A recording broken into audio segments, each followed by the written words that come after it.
Come out of the car. Come out of the car. Open the window. Go out of the car. He's in proceedings. He's good to go. Let me get my break.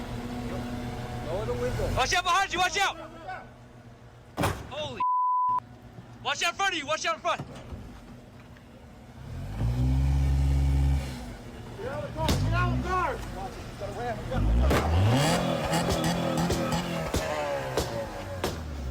Cut it off. Cut it off. Now. Cut it off. Turn off the car. Cut the car off. Cut off. Come out of the car. Now. Come out of the car. Come out. Now. Now. Now. Now. Now.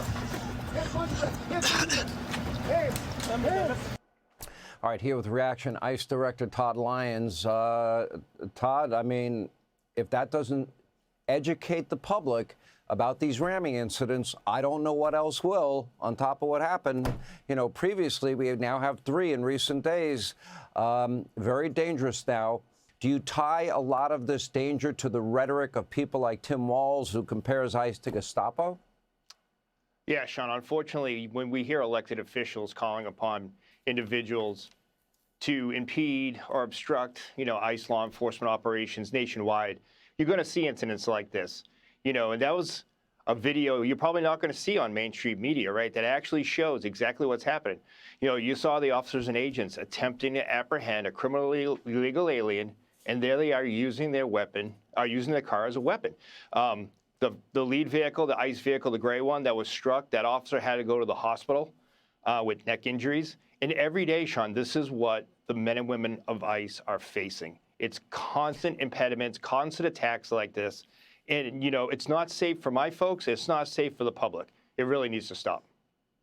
What do you make of these groups that have instructions on how to confront and basically fight with ICE agents? They call it a micro-antifada, and I can go into all the details of it. I'm sure you're closely aware of it. But we're talking about a strategy laid out by groups of people to make your jobs harder and obstruct justice. Should those people be arrested? 100%, Sean. Any law enforcement officer will tell you, it's a constitutional right, go out there and protest. But when you have organized criminal gangs, which these are, that are organizing these groups to, again, impede or obstruct law enforcement operations, lawful law enforcement agents, enacting the laws that Congress has written, that's a criminal act. And I will tell you that Homeland Security investigations, my folks, the FBI, we're investigating these, and people are going to be held accountable, because you can't organize groups to go out and impede law enforcement. It's a criminal act, and we have to act swiftly to cause this from spreading. Do you have a response to Philadelphia's DA threatening to prosecute ICE agents, which, by the way, is not constitutional? But putting that aside, do you have a response for that DA?